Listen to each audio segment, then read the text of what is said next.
Hey there, and welcome to another episode of the Star Wars Minute. It's your daily podcast in which we analyze, we scrutinize, and we celebrate The Last Jedi 1 minute at a time.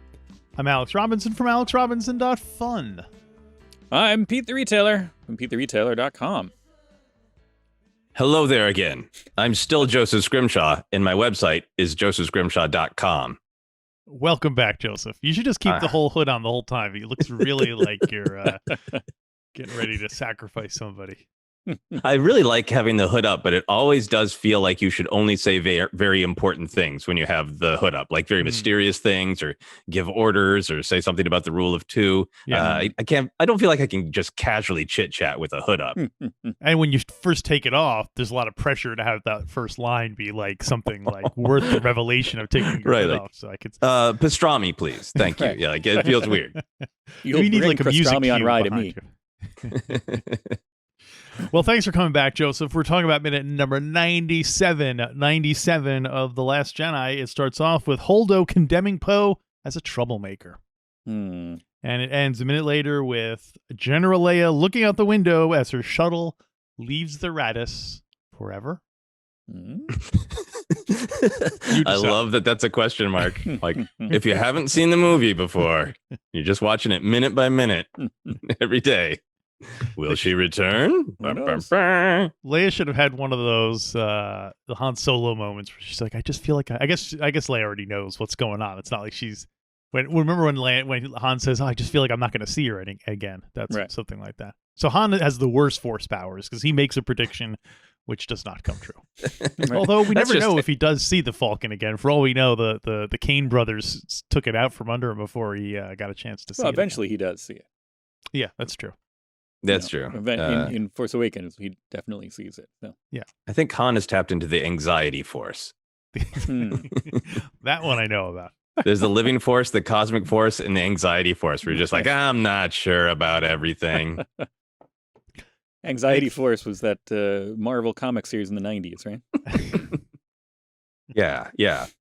In the universe the Beyonder created. Yep, right, for sure. So the minute starts off with Leia and Holdo sort of assessing Poe. And I don't know why it bugs me that they're also like, oh, I like him. He's cool. I don't know why that bugs me. Like it's almost like if Holdo were to say that guy's a real jerk, I can't believe he tried to overthrow, then the audience would be too much like against her. But now they're like, no, well, see, they kind of like him too.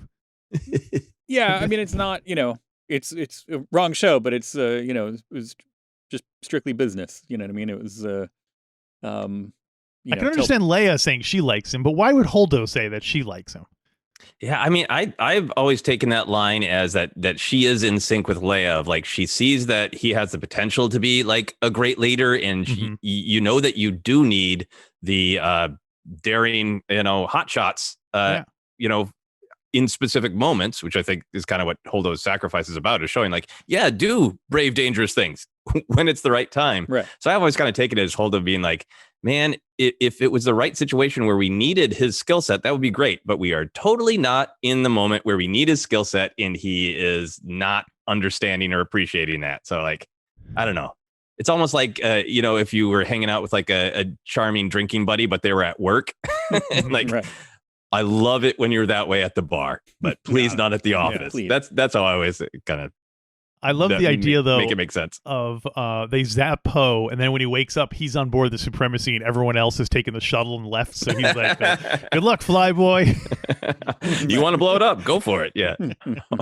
Please bisect this ship. A little drawn-out napkin with a little diagram on it showing. A little stick figure like you, and pointing towards the middle of Snoke's ship. Yeah, he wakes up tied to the pilot's chair in the Radis. Like, this is what you wanted. Yeah. Yeah, because we learned that someone needs to stay behind on the cruiser. Yes.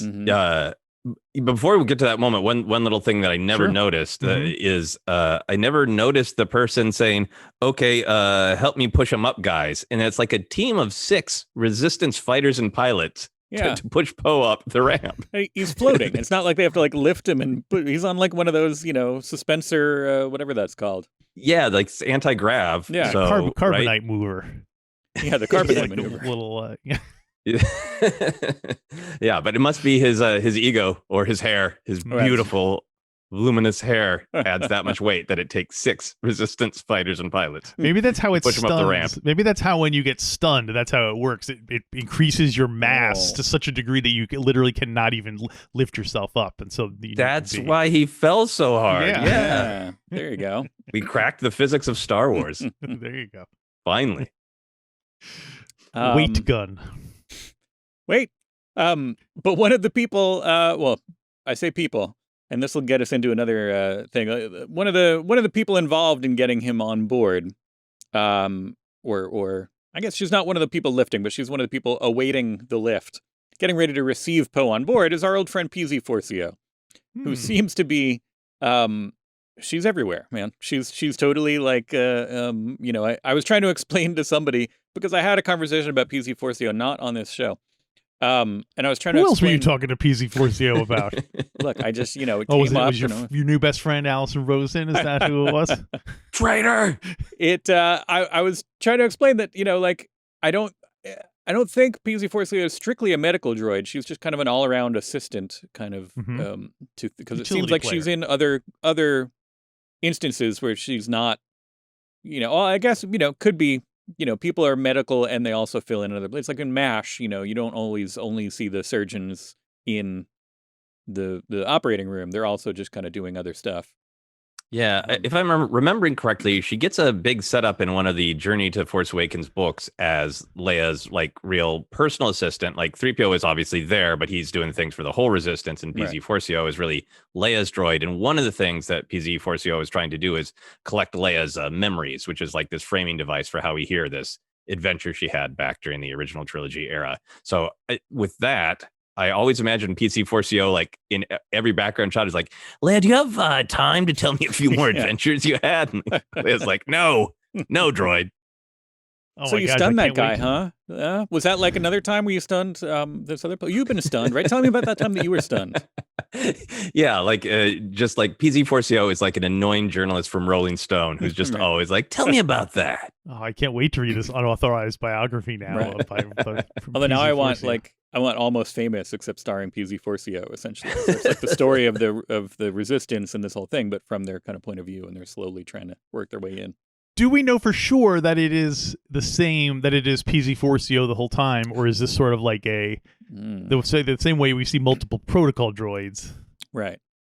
I think it's credited. I think she's in the visual dictionary as PZ Forcio. Right. Repeatedly. Well, yeah, it would be interesting. Like, I would love to have a scene like that where it's, somebody's talking to C-3PO and all of a sudden they're just like, no, dude, I'm U-3PO or TC-14 or whatever. Like one of the other ones that looks pretty similar. And it's just like, yeah, I changed my plating. Oh, sorry. I thought you were the other guy. You probably didn't recognize me with my silver leg. Yeah. But yes, I'm always excited to see PZ. PZ Forcio also just strikes me as like the extra who is the absolute expert at getting themselves in the background shot, because she is in like lots of shots where like, this shot does not depend on PZ Forcio being there, and yet does it though? She was looking at the camera and waving and stuff. It's really unprofessional. Dial it down, droid. Flapping her little gill ears around. Do you know if it has the same person paid PZ Forcio in all the things, or is it like an assortment of various stunt droids? Yeah, I have no idea on that one. I haven't been able to dive that deep. Is there a Anthony Daniels? Let me tell you Golden about Tony is there a teal Tony that we should know about? I started to Google it, and it was like, oh, did you mean PZ44 dough conditioner? And I'm like, maybe I do. I'd like to learn more about that. Let's see, behind the scenes. Doesn't really say much about the portrayer of PZ Forcio.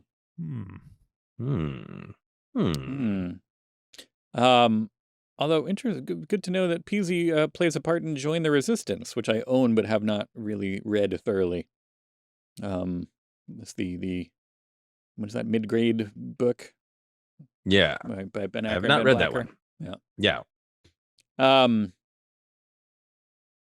Anyway, Peasy. One of my notes was simply Peasy exclamation point. So there we go. Oh, well, while we're on droids, one of the things I really enjoy in this minute is this great 3PO minute that continues 3PO's long relationship with, if he actually does have a good relationship with humans. Is he actually good at human cyborg relations, and what is that do for him? Because you can see him really lean in like the kind of busybody he is when Leia and Holdo are having an important conversation, and it's got this body language like, maybe I should be involved in this conversation. And then you can almost see C3PO realize that this is a personal, emotional conversation, and he slowly backs away and turns around. I noticed that. I want none of that. Totally. I've been there. Like you're at a party being like, oh, what do you think? Oh, no. Okay. All right. Let me back up. Yeah, and I have no idea if that's all on purpose, if that's directed, if that's Anthony Daniels, but it totally reads as 3PO like maybe finally maturing a little bit and going, I'm good at translating and telling them stories and information. I'm not good at helping them handle their emotions, so I'm out. You need like a counselor droid or a Right. Yes. Although I do like the idea that he's very, specifically trained. So over the years, he's finally figured out some of Leia's body language, which we saw a little bit kind of earlier in the film. That when Leia was joking with him about, like 3PO, wipe that look off your face. So I like the idea that he's learned a little bit of Leia's body language. So he's like, oh, okay. Like her, like if it was just like, Holdo talking to somebody else, he would have been like, oh, like Admiral Holdo. I think.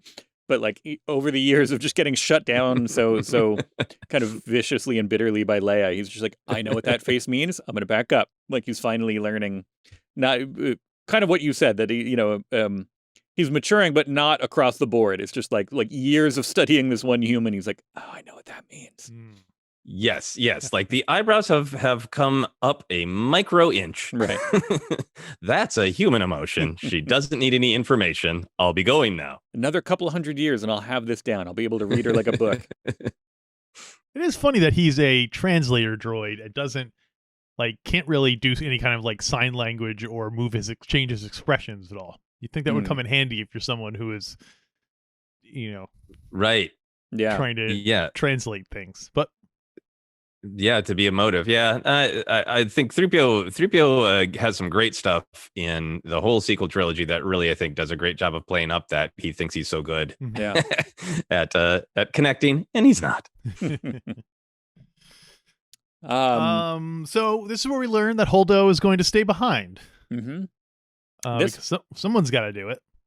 It was part of her plan all along. Mm-hmm. All part of Holdo's plan. Yeah.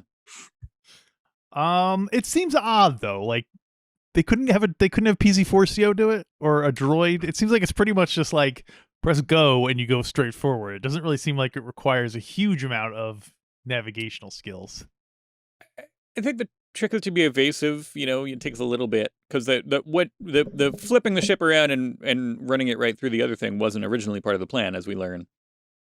That becomes a complication once the shuttles, the escape craft start becoming kind of identified and targeted. Then she's like, all right, let me turn it around and get them. I'll get their attention. So I think. So I wonder. No, go ahead. Yeah, no, please, you go ahead. I mean, I think that she wasn't necessarily intending this as a sacrifice the way it is. I think she was just saying, I'll just kind of keep driving for a while and see what maybe eventually. But not. You don't think when she's saying that little speech there that she knows that she's basically sacrificing her life? She knows that she probably is, but it's not. Again, it's not in her head to ram the other ship right now. It's like, I'll just ride this out for a while and see what happens, and maybe Yeah, so I think it would probably be right that if everything went to plan, that all of the transports would get down to Crate, they wouldn't be detected by the First Order, and then the Raddus would run out of gas or fuel. They don't call it gas. Run out of diesel, and then that would either be blown up or she'd be captured. But nothing good. It seems like she in this minute that she thinks she is sacrificing herself, but it's but not in such a dramatic way. She doesn't know in that moment that she's going to die in a really cool way. Right. What? So this now I have two things for this. Now, one is a couple of weeks ago. Remember, we theorized that this would have been a good C-3PO moment if they had left C-3PO behind to pilot the ship, and then the C-3PO maneuver, the holdo maneuver, became the C-3PO maneuver. Would have been a whole different ballgame because he would have been, like kind of, his whole anxiety thing, working through it and all that. But also, like, the only reason why they're not jumping through they have like one more hyperspace jump in them. She should have basically like hyperspace jumped to, like Times Square, essentially, to like, like Main Street, somewhere where everybody can see. And then let them follow her there, and then let them blow her up in full view of everyone, if they can. So it's not, or jump away. Before, I don't know. I guess by the time it comes together, we'll see as it goes on. We were already getting updates. People were yelling at us because we misremembered the chain of events with DJ. That last week we were talking about, like, well, how does DJ know, like, when did he have time to sell them out? And it's here. It's after they get caught that he sells them out. He doesn't sell them out in advance. But I think this will be the same thing with Holdo, that, like, she doesn't, maybe her plan is to jump into hyperspace and go somewhere else so that they'll follow her, but then they notice DJ does sell them out, and they notice those escape craft first, which is why they have to stay there, and she has to go with a different plan. Yeah, no, I think that's I think you're right. That it has enough fuel, obviously, for a hyperspace jump, because that's the big holdo maneuver. But yeah, I think the plan is just to keep moving. I love the idea that there is a planet that would really get attention to the resistance cause, make everybody see, like, look, we got to stand up and fight. Right. If there's like a planet of journalists that she can jump to, an entire journalist planet, it was like, we got this on film. Although, I mean, they did blow up 5 planets, including the capital planet in the. You want to think that gets the galaxy's attention. Hours ago, yeah, like literally like a day and a half ago. Yeah. So the galaxy should be aware that the First Order isn't great, right? Yeah. But probably I propaganda haven't already heard spreading from Hosea fear. Prime in a week. Give them a couple of days. They're busy these days. I know everything's going on. There's a lot going on. Yeah. So we hear one of the officers, I think it might be Darcy. What's her name? Lama Daisy. Cloaking devices activated. We should be off of their scopes. And again, I don't like cloaking devices in Star Wars. It just raises too many questions about why they aren't used more. There was no ship that small as a cloaking device. Oh no, I know it was grandfathered in Empire, but I don't like it. It's messy. There's Clone Wars episodes that spend some good time on the whole cloaking thing. What do they come up for an explanation as to why more ships don't have them?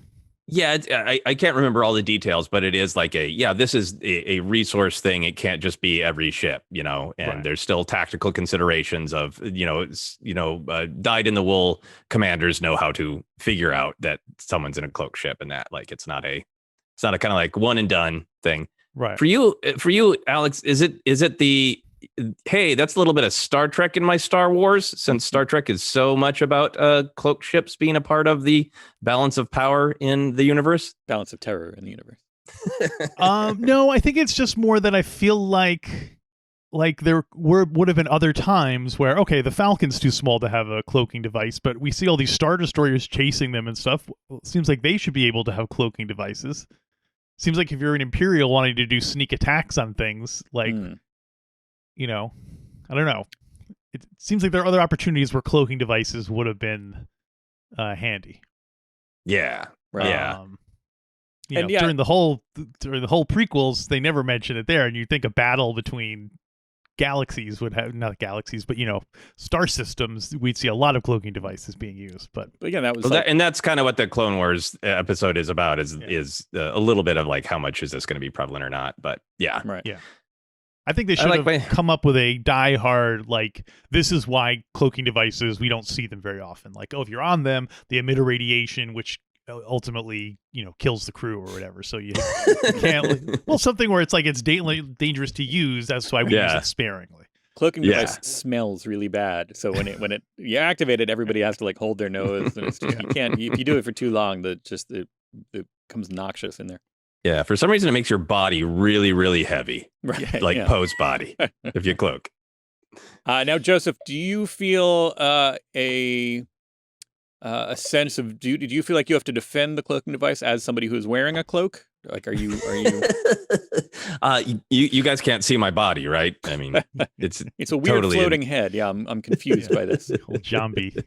I did. I don't know. I think sometimes, like, I love these conversations. I kind of like that Star Wars can leave room to either dream or be mildly annoyed and have those conversations of like, why did that happen? How did that happen? Yeah. I read a lot of the books and the comics, and I do like when some answers are filled in if they reveal something about, the character or the state of the politics or the philosophy. But I also just like room to still like debate or have fun like this. Yeah. And I like Star Wars being a little bit of a messy galaxy where like sometimes when something doesn't happen again or doesn't quite make sense, it makes it feel more like the real world to me. It's true. Like, look, so so we're both basically destroying our planet, but we do have alternative energy sources and we're not using them. That doesn't make any sense. Yeah. Why would they do that? Yeah. Well, I have some trivia about Admiral Holdo for you guys, if you're interested. Wait, are these trivia things you're telling us, or are you going to ask? Is this like a trivia quiz? Because I feel like Joseph would beat me in a trivia quiz. Well, I'm a little rusty. We did no. I could frame them as. No, I don't want that. Is what I'm saying. Okay. I mean, my feelings. He's the guest. You can give us a quiz and I'll let him win. But just know I'm not letting him win. I will state them as factoids rather than questions. There you go. And we can say true, false after you say them. Yes. Apparently, Holdo is naturally a blonde. I assume that her hair was that color because she's a space person, and that's how space people, that's right. Space people are weird, but no, it turns out it's an affectation. Yeah. True. So, one for Joseph is correct. I will say, if people are not sure about Star Wars books, the book Leia, Princess of Alderaan is a great read if you're not sure about him, because it's all great Leia stuff, but there's a lot of setup of Holdo in that book too, and gets into a little bit of why she dresses the way she does and why she does her hair with the colors. Mm-hmm. That was actually what I was going to bring that up. Princess of Alderaan by Claudia Gray. True. The novel. It's 2 points for Joseph. Oh man. Novel author Claudia Gray also said that she wrote Holdo as if she was LGBTQ plus. I don't know if it ever is mentioned specifically in the book. Well, Claudia Gray does say she doesn't know what the Star Wars galaxy term would like. What do they call LGBTQ in Star Wars universe? But does it come up in the book at all? I don't remember. There are certainly other characters in the books and the comics who are explicitly LGBTQ plus. And there's some passing great things, like I think in Bloodline, also by Claudia Gray, Leia's like remembering that the planet she's going to has 57 genders. So there's definitely an awareness in the books of that, but I don't remember of anything explicit for Holdo. So I like that. I like having a planet with 57 genders. One of my big beefs, as regular listeners know, is that here we are, this science fiction fantasy thing, and it tends to be like, oh, look, and here's another culture where it's, a man and a woman get married and it's a very nuclear family, and it's, they're all basically like Americans. So right. I like that they're mixing it up a bit. Something I thought of was, where was Holdo could they have worked in a Holdo cameo in Rouge One? I don't know. Wouldn't she be like a teenager or something? Yeah. Is that impossible? Around Leia's age, yeah. Yeah, I mean, at some point, if there is even the most special edition of original trilogy, specialist edition, the specialist edition, I now have it in my headcanon that there is 2 meetings in Return of the Jedi on the Home One that, like, Akbar and Mon Mothma all give their Maydeen, they give their speech. Luke interrupts it when he comes back on the bridge. Right. And then they shuffle off to the other briefing room and they talk to Holdo and Hera and Rex and all the other characters that we kind of know are there. But it's like breakout rooms. First, they have the big, okay, here's the big picture. Here's the Death Star. Bothan's died. We're going to have a little team that go down. Then, okay, everybody, like, then you need the other guy. You need Ben Derlin or whoever it was to be like, all right, everybody, your stations, let's go. And like, then everybody goes to their separate little breakout rooms to be like, okay, now here's the strategy for what we're going to do on the Endor. Meanwhile, in the other room, they're like, here's the strategy for the fleet attack. Makes sense. Yeah. Breakout meetings. I love it. Yeah. All right. I buy it. And of course, Hera and Holdo would be in the fleet breakout room. Yeah. Well, we don't know back then if she was only a teenage. Although, I don't know. Anyway. Yeah, she's Leia's age. She's around Leia's same age. So, yeah, Right. she would have been fine to be involved. But I guess, I don't know if she would be as prominent. Maybe she, oh, see, then we get to see that she's the hotshot young Shmi. Shmi. Don't bring her into this. Maybe Holdo is the hotshot young kind of commander. Now that you say that, I'm so glad they didn't, because I'm sure they would have had Aldo being like, Now. "We should bomb them. Well, we should go attack them." And then Space Jimmy I like Smith's that it just took like, to no, getting there. Like, you didn't have enough fresh memory of like Anakin and Greedo having a fist fight, or Walrus Man bumping into Jyn Erso. Like, none of those bothered you enough, and you were like, they should put Holdo in Return of the Jedi. Yeah, in the Leia Princess of Alderaan book, she has a little bit of a Luna Lovegood from Harry Potter vibe. She is a little bit more sort of artsy, and a little bit of an attitude that matches the dress in the hair. And so clearly by Last Jedi, she's gotten a little bit more seasoned. There you go. So Space Laura Dern have a young. And I want it to be a young actress, not Laura Dern de-aged. No offense. Right. What would I do like the humanity of this conversation between Leia and Holdo. Yeah. Oh, the humanity. Because it does seem like, and I wrote this, and I don't mean this phrase to be dismissive, and I don't mean it to be weird also, because now that I'm looking at it, it's kind of a weird phrase.